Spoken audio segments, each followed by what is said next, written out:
I was born under a bad sign, a walking jinx. Swapped at birth, I brought nothing but chaos to my adoptive parents' home. Within 3 years, they were so fed up they sent me to live in a remote monastery. My master said my negative energy was too strong, and I needed a life of peace and quiet. Otherwise, everyone around me would be cursed to death. 20 years later, my biological parents finally remembered I existed. The day I returned to the family mansion, the fake heiress, Stella, grabbed my hands, her face streaked with tears. "Chloe, it's so good to have you back. It's all my fault. I never should have taken your place in this family."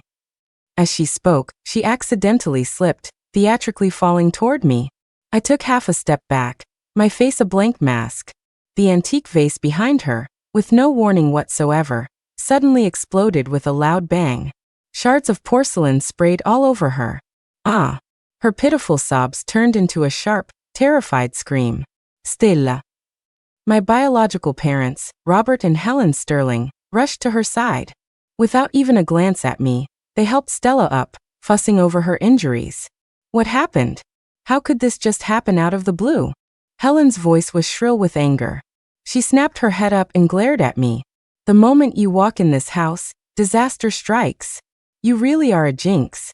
I stood my ground, watching their happy little family reunion with a placid heart. My master taught me that the more my emotions fluctuate, the stronger the field of misfortune around me becomes. All I want is peace and quiet. I don't want to cause any trouble. Just then, a tall, handsome man charged down the stairs. It was my eldest brother, Ethan. When he saw Stella was hurt, his face turned livid. He pointed a finger right at my nose and spat. "Get out! We don't welcome a scheming, venomous woman like you in this house." His finger was practically touching the tip of my nose. I calmly met his gaze, looking at the face twisted with rage. The next second, the edge of the expensive Persian rug he was standing on suddenly curled up on its own, perfectly snagging his ankle. Whoa! With a yelp, Ethan lost his balance and face planted hard onto the floor. I heard a dull thud as his front teeth seemed to connect with the marble. "Ethan!" Helen shrieked, letting go of Stella to run toward her son. But she was wearing 4-inch heels, and as she rushed across the slick marble floor, the heel of one shoe inexplicably and crisply snapped in two with a loud crack. Her ankle twisted, and she went down, collapsing in an undignified heap. The living room descended into chaos, a symphony of groans and screams. I silently sidestepped the wreckage, found a lone armchair in the corner, and sat down, placing my canvas tote on the floor beside me as if the scene unfolding had nothing to do with me. Only my second brother, Leo, who had been leaning against the second-floor railing with a scrutinizing gaze ever since I arrived, kept his distance. He stared at the series of coincidences, his brow furrowed in a mixture of shock, suspicion, and deep thought. After being helped up by a maid, Stella was still crying, a new note of fear in her voice. "Dad, Mom, don't blame Chloe, it was an accident, really, it was all just an accident." A flicker of annoyance stirred within me. All I wanted was to find a place with strong, positive energy, like a mansion of this caliber, to suppress the negativity clinging to me so I could live a quiet life. So why did they have to keep provoking me? The atmosphere at dinner was suffocating. Not a single word was exchanged, and the silence was deeply uncomfortable. At the long dining table, Robert and Helen sat with grim faces. My older brother Ethan's lips were swollen like sausages, and he glared at me as if he wanted to eat me alive. Stella, wrapped in bandages, sat beside Helen, shooting me venomous looks from time to time. Only my second brother, Leo, sat across from me, watching with an intrigued expression. The maids brought out the dishes one by one, moving with extreme caution, terrified of making the slightest sound. As a steaming tureen of seafood chowder was about to be placed in front of me, Stella, who was sitting beside me, casually jerked her elbow back, striking the maid's arm with perfect precision. "Oh!" the maid cried out. Her hand trembled, and the entire bowl of rich, scalding hot soup tilted, and began to spill directly toward my face and neck. A triumphant, cruel smirk flickered across Stella's lips. Everyone held their breath. I didn't even bother to dodge. I simply tilted my head slightly and watched the soup. An unbelievable scene unfolded. In mid-air, the bowl of hot soup seemed to be pulled by an invisible force, tracing a bizarre arc that curved perfectly around me, and then, without spilling a single drop, poured directly onto the head of my older brother Ethan, who was just opening his mouth to curse me. Ah! A blood-curdling scream echoed through the dining room. Ethan leaped from his chair, scalded. The soup ran down his hair and all over his face, with chunks of seafood clinging to his skin. The sight was both pathetic and comical. "Oh my God! Get a towel!" Helen screamed, fumbling in a panic. After the initial shock of pain, Ethan was consumed by a tidal wave of fury. He wiped the food from his face, his reddened eyes locked on me. "You disaster! I'm going to kill you!" He lunged at me like a madman, roaring as he raised his hand. I watched him calmly, not moving an inch. Just as he reached me, in the split second before his hand could land, the screws holding the massive Swarovski crystal chandelier above his head seemed to loosen all at once, emitting a grating creak. The entire fixture began to swing violently. "Ethan, look out!" Leo, who had been silent until now, shot up from his seat. In a single bound, he lunged forward and yanked Ethan aside with all his might. Crash! The instant they were clear, the enormous crystal chandelier plummeted, smashing into the exact spot where Ethan had been standing, right in front of my place at the table. The expensive dining table shattered into pieces. Crystal shards and food debris exploded outward, covering the floor in a disaster zone. Dead silence. Everyone was paralyzed, scared out of their wits by the sudden catastrophe. Ethan's face was ghostly white as he stared at the wreckage. If Leo had been a second later, he would have been crushed. Cold sweat instantly soaked through his shirt. An accident. It was all an accident. My so-called father, Robert, waved his hand, trying to appear calm, but his voice trembled. "Tomorrow, I'll have someone come tomorrow and inspect everything in the house." He couldn't bring himself to look at me, as if I were some kind of terrifying monster. I calmly wiped my mouth with a napkin, set down my chopsticks, and stood up. "I'm finished." Then, I turned to head upstairs to the guest room they had assigned me. "You. Stop right there." Behind me, a still shaken Ethan wasn't ready to give up.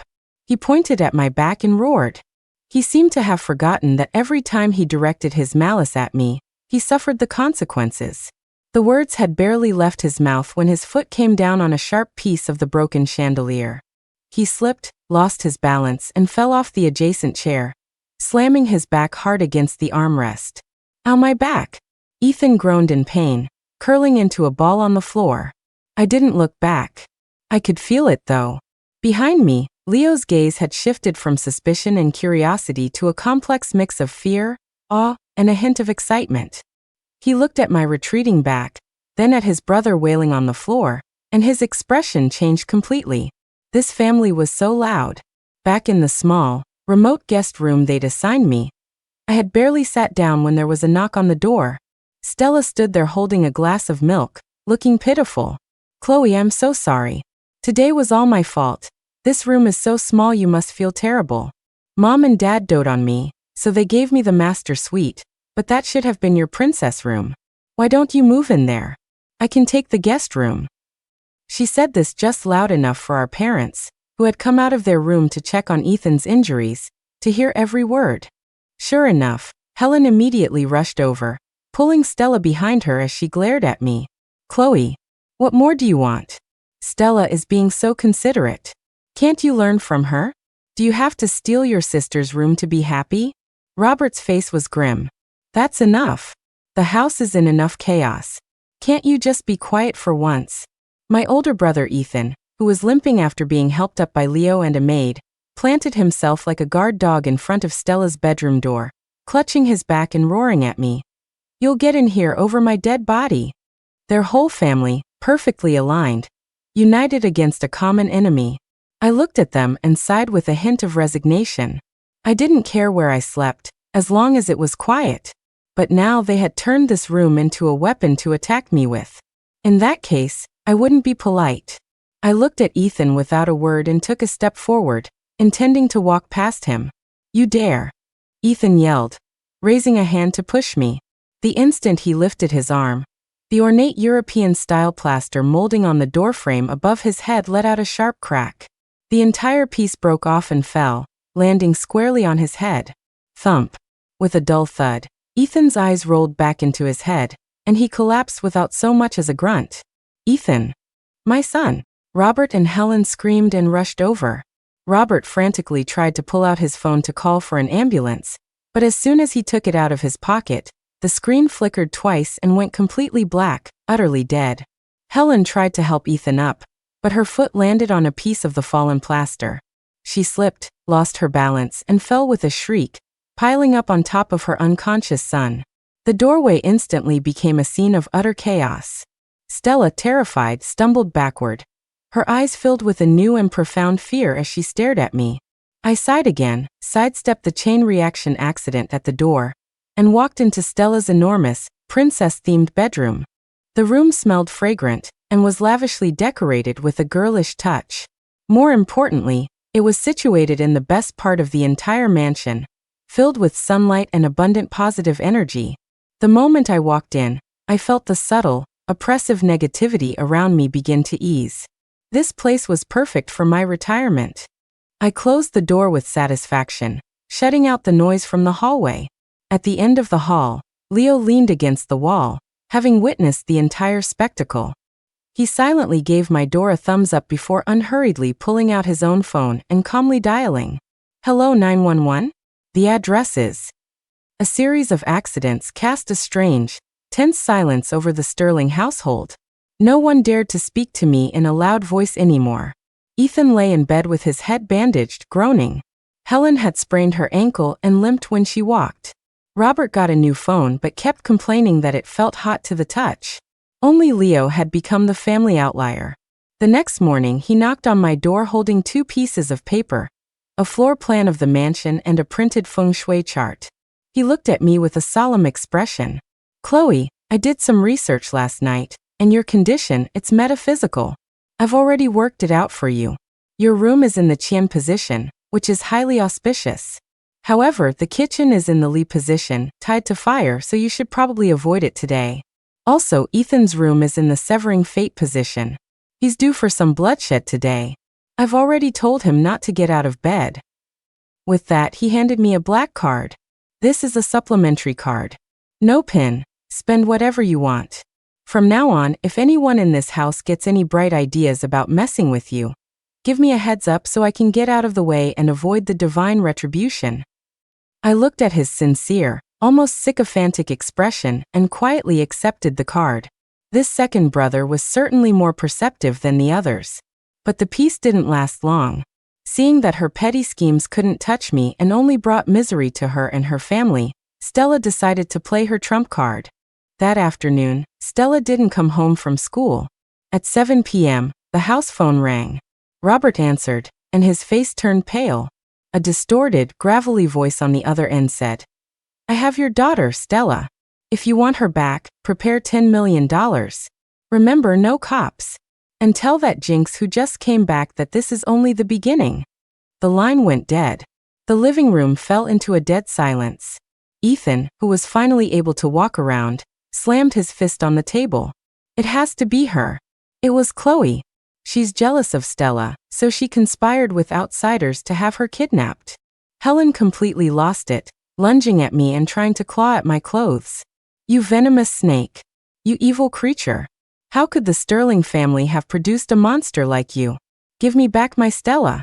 Robert's face was ashen. He shoved me against the wall and roared. Call the police. Call them right now and have her arrested. She's the mastermind. They believed it instantly. The kidnapper's clumsy attempt to frame me was, to them, irrefutable proof. Leo tried to intervene but was shouted down by Robert. You shut up. Has she brainwashed you too? They locked me in my room. Through the door, I could hear them angrily calling the police, claiming the kidnapper's inside accomplice was in the house. Me. I sat calmly on the carpet. I knew Stella was in for some serious bad luck. Worse than any time before. Because this time, she hadn't just wished me ill, she had taken action, and was trying to ruin my life. As my master used to say, what goes around comes around. She asked for this, and no one could stop it now. Meanwhile, in a deserted warehouse on the outskirts of the city, a few thugs were circling Stella, who was tied to a chair. They were getting ready to film a video to send to her family. "Don't blame us, little lady. We're just doing a job for the money," the blonde-haired leader said with a smirk, pulling out his phone. Suddenly, the handbrake on their beat-up van parked outside failed without warning. The van began to roll slowly down the incline, picking up speed until it slammed with a loud bang into a nearby fire hydrant. A geyser of water shot into the air, and the immense pressure blew down the warehouse's flimsy wooden door. Icy water instantly flooded the space, drenching the thugs and soaking all their phones, which shorted out on the spot. "Damn it. What the hell was that?" the blonde one swore. "Boss, the door. The water broke the door, and now it's jammed with debris from outside," one of his cronies yelled in a panic. They tried to find another way out, only for a gust of wind to slam the warehouse's heavy iron gate shut with a bang. The rusty old lock clicked into place, jamming itself tight. They were locked inside the rapidly flooding warehouse. One of the thugs, desperate, tried to climb out a window, but as soon as his foot touched the windowsill, a basketball-sized hornet's nest, hidden in a dark corner above, suddenly fell and landed right on his head. Buzz! The entire warehouse instantly turned into a living hell.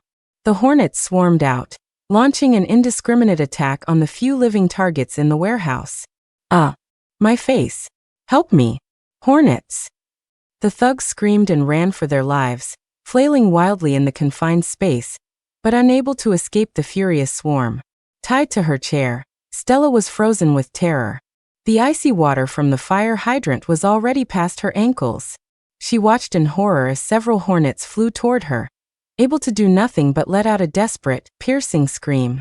Just then, the sound of police sirens cut through the air, growing closer.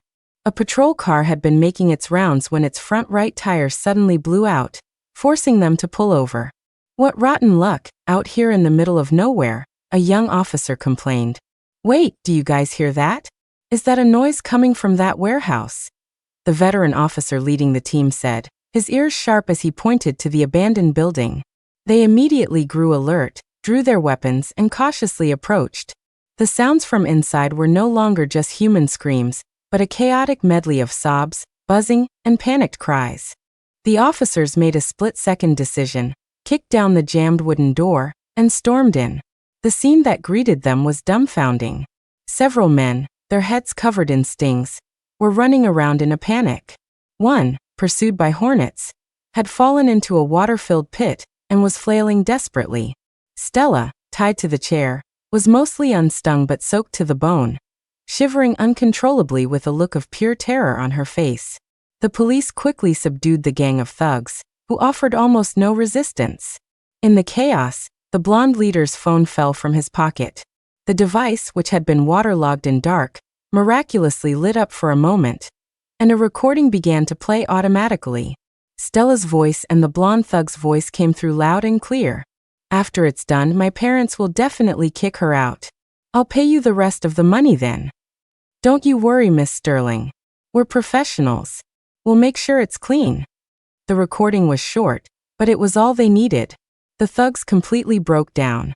The leader dropped to his knees, grabbing an officer's leg and sobbing. "Officer, please arrest us. Just take us away. This place is haunted. We'll talk. We'll confess everything. It was her. Stella hired us to do it. We just wanted the money. We didn't sign up to get struck by lightning." They could write off the hornets and the fire hydrant as coincidences, but a dead phone playing a recording on its own was beyond their comprehension. It shattered their nerve completely. Half an hour later, the police escorted the bruised and battered thugs, along with a pale, soulless-looking Stella, back to the Sterling mansion. In the living room, Robert, Helen, and Ethan were anxiously waiting for news of my arrest. When they saw Stella being led in by the police, they all froze. What's going on?" Robert stammered. The lead officer, with a grim expression, played the miraculously recovered recording for everyone to hear and laid out the facts of the case. The faces of the three Sterlings went through a kaleidoscope of emotions, from anger to shock, to disbelief, and finally, to a deep, mortifying shame and embarrassment. They had been ready to see me ruined, only to find out that their beloved daughter had staged her own kidnapping just to frame me. At that moment, the lock on my door clicked open. Leo stood in the doorway and gave me a thumbs up. "It's handled," he whispered. "Sorry about that, Chloe. I told them it wasn't you, but they wouldn't listen." I gave a faint walked past him, and descended the stairs one step at a time. I stopped in front of the trembling Stella, who was kneeling on the floor, and looked down at her. My eyes were completely devoid of warmth. She had finally and thoroughly destroyed herself. After the truth came out, an unprecedented chill fell over the Sterling family. Stella was taken in for questioning for filing a false police report and slander. Although the family pulled some strings to keep her out of jail, she was ordered to remain under house arrest to reflect on her actions. She locked herself in her room and never dared to come out again. Meanwhile, the way Robert, Helen, and Ethan looked at me had completely changed. The contempt and disgust were gone, replaced by a complex mixture of fear, embarrassment, and awe. They didn't dare speak to me loudly, let alone look me in the eye. At the dinner table, no one tried to cause trouble for me ever again. My second brother, Leo, naturally became my exclusive butler and spokesperson. Every day, he'd consult an old almanac and report to me like a court astrologer. "Chloe, today's not a good day for yard work. You should stay away from the backyard, they're trimming the hedges. Chloe, the north is very auspicious today. How about I take you to the mall on the north side? My treat." I was happy for the peace and quiet and tacitly accepted his amusing form of protection. But the calm didn't last long. The family business ran into trouble. A bitter rival, the Vance family, used underhanded tactics to steal a major project that Sterling Corporation had been preparing for nearly a year. The company's stock plummeted, resulting in massive losses. For days, Robert's face was so dark it looked like it could drip ink. At dinner one evening, sighing heavily, he finally broke the silence, muttering just loud enough for me to hear, "That Mr. Vance, he's ruthless, leaving no room for anyone else. People like that will get what's coming to them sooner or later." As he spoke, he snuck a glance at me. Helen and Ethan also watched me nervously, words unspoken on their lips. They were finally showing their true colors. They had gone from disgust to fear, and now, to a desire to use me. I slowly set down my utensils, wiped my mouth with a napkin, and looked up, meeting Robert's gaze calmly. "What do you want me to do?" My direct question shattered all the phony preamble. Robert froze, then began wringing his hands awkwardly, forcing a fawning smile.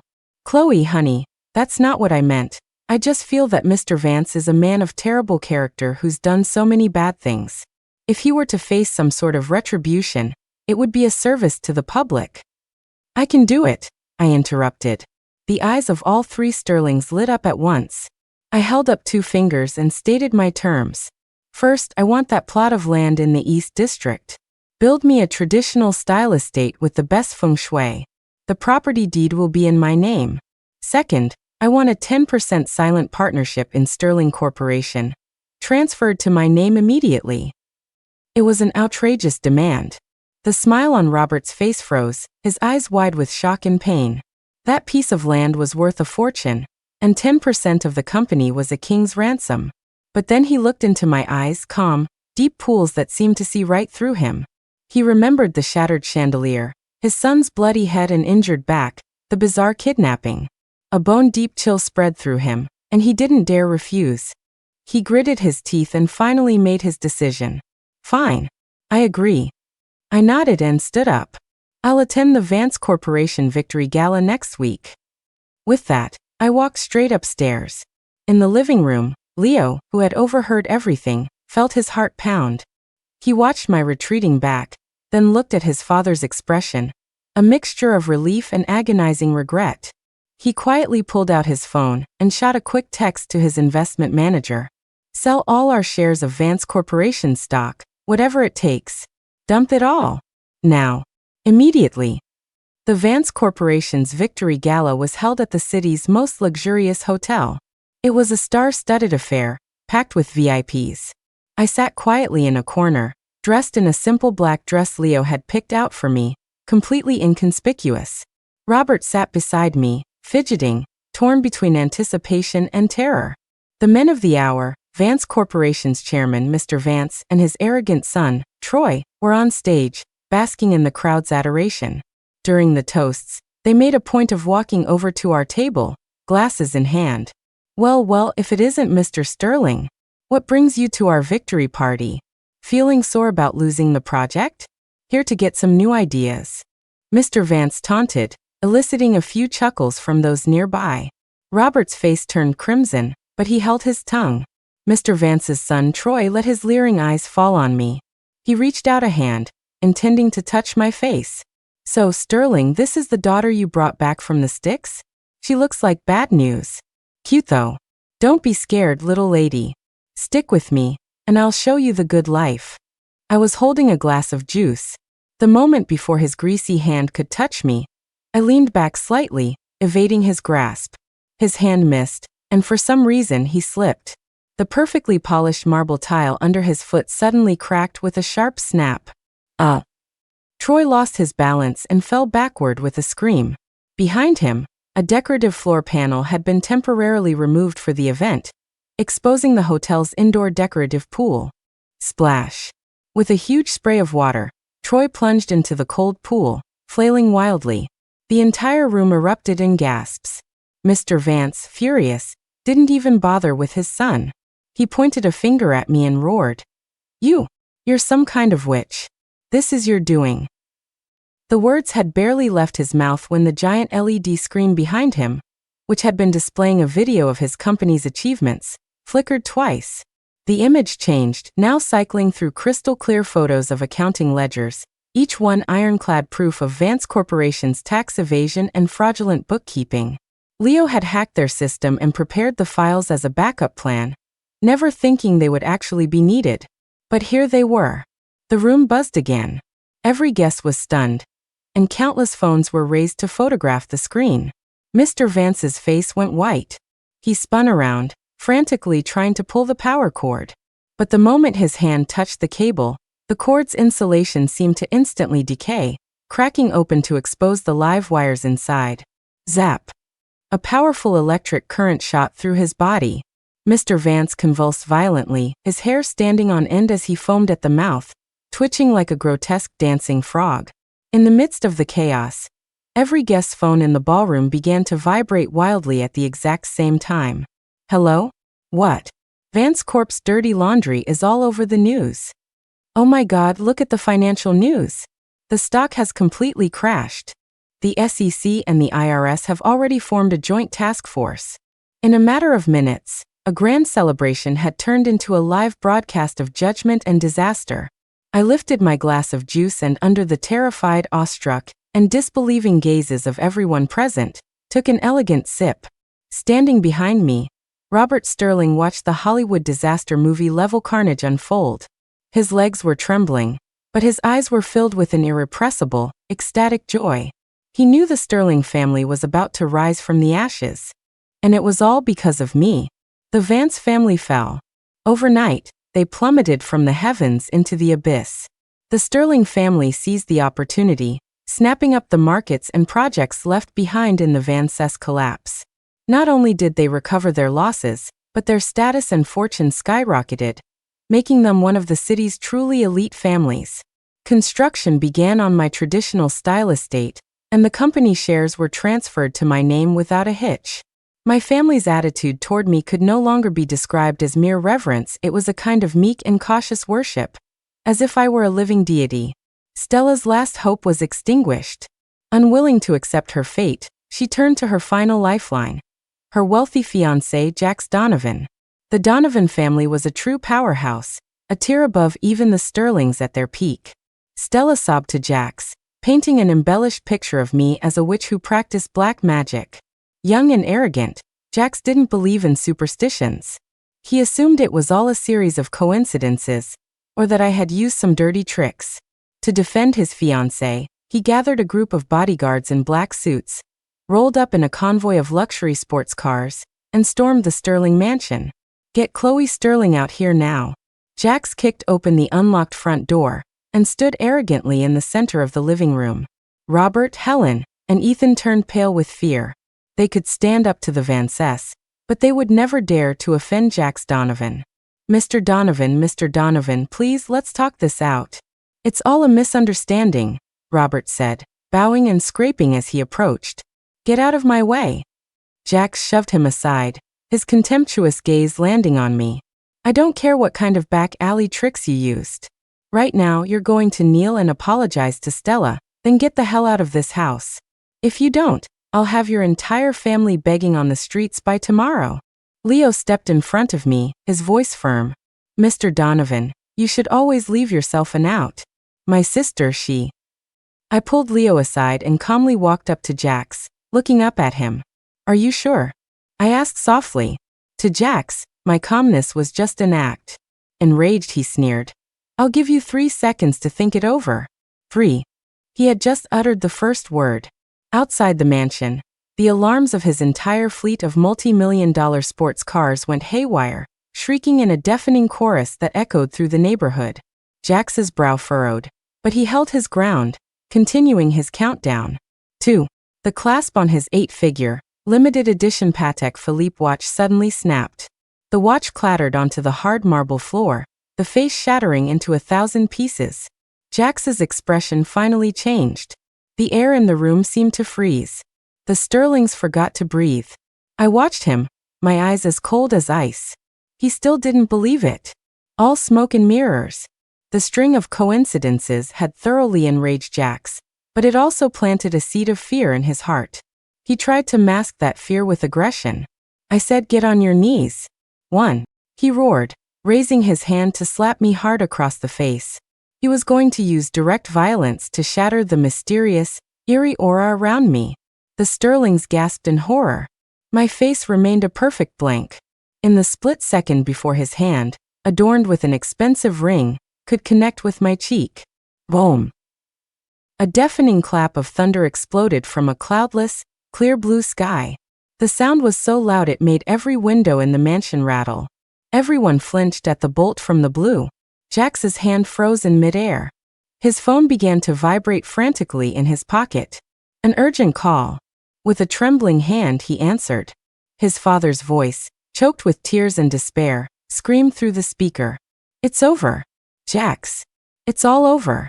The 300-year-old heritage oak on our ancestral estate, it was just struck by lightning. A single bolt from the sky split the whole tree in two. It's over." That tree, planted by a master of feng shui, was the mystical root of the Donovan family's century-long fortune.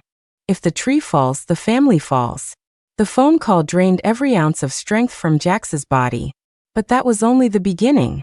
Just as he hung up, a breaking news alert popped up on his screen. The headline was shocking. "Breaking. Donovan Group implicated in massive international money laundering scheme, core ledgers anonymously leaked to Interpol." At the same time, the phones of his menacing bodyguards began ringing one after another. "Hello? Honey? What did you say? You ran off with another man." "Mom, why are you in the hospital?" "What? You lost all your savings playing the stock market." "What? My son isn't mine." Total chaos. The once invincible bodyguards were now a mess of panicked men, no longer concerned with their boss.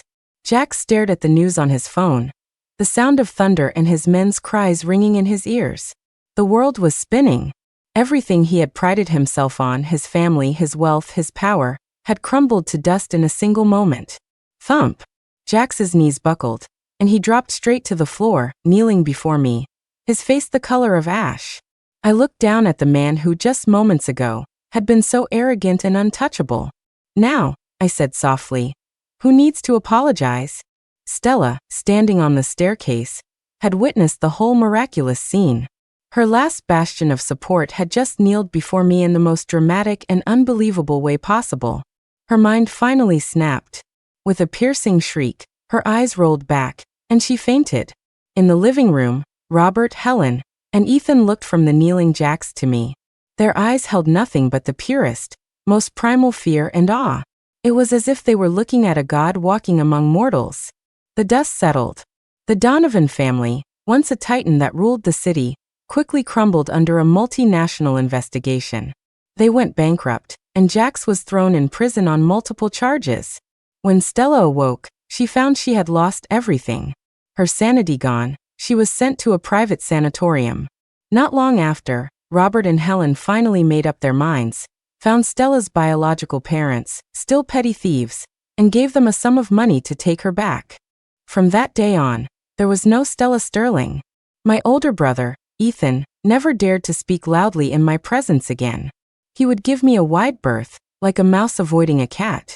But sometimes he would awkwardly ask from a distance, "Have you eaten yet?" My traditional style estate was completed quickly. Every brick and tile was overseen by the most famous feng shui master in the country. The estate was named The Haven. I moved in, cutting myself off from the chaos of the outside world. My parents regularly deposited enormous dividends into my bank account and sent carefully chosen gifts on holidays, always asking after my well-being. But they never dared to set foot inside my gates. My home had become the Sterling family's forbidden, yet sacred ground. My second brother, Leo, became my sole liaison to the outside world. He managed all my assets and handled all the mundane affairs I couldn't be bothered with. Years later, I could feel that the negative energy I was born with had mostly dissipated, soothed by the tranquility of my home and a life of peace. I returned to the monastery where I grew up. My master was very old now. He sat smiling at me under the ginkgo tree in the courtyard. "Master, what is my destiny really? Am I truly a harbinger of doom?" I finally asked the question that had been buried in my heart for over 20 years. My master shook his head. He pointed at me, then at the sky. "You are not a jinx. Your destiny is to be a force of cosmic justice. You carry your own universe within you, with the power to know good from evil and right the scales of karma." Then what about all the bad luck? That is not bad luck. That is your universe protecting you. It reflects all malice directed at you. The greater the malice, the stronger the rebound. You don't have to do anything, the universe itself will balance the scales. My master sighed. "When I said your negative energy was strong, it was because I feared that in your youth, you wouldn't know how to control this power and would be harmed by the backlash. That's why I had you cultivate peace and quiet here at the monastery." It all clicked into place.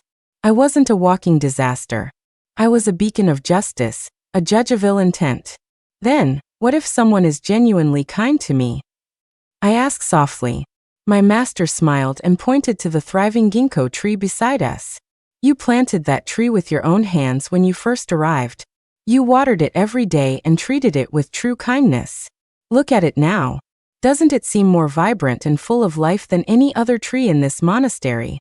The tree's branches were lush and full, its leaves shimmering in the sunlight, radiating life and peace. I understood. Malice is punished, but kindness is rewarded. When I returned home, I found Leo managing company affairs. Under his guidance, the Sterling business was flourishing, and he himself had become a bright star in the business world, confident and capable. When he saw me, a genuine smile spread across his face, no longer the fear and calculation of our first meetings, but a sincere warmth and respect. "Chloe, you're back. I brought you your favorite premium tea." I noticed he was still wearing a simple wooden bead bracelet I had casually given him years ago. He had worn it so long it was now polished to a smooth, warm luster. He smiled and shook his wrist. "It's from you. When I wear it, everything just seems to go right." In my own garden, the flowers and plants I had personally tended were also growing with extraordinary vigor. Under the warm sun, I brewed a pot of tea for myself and looked out at the vibrant life all around me. I knew my curse was over. My future was clear. As long as no one ever tries to mess with me again.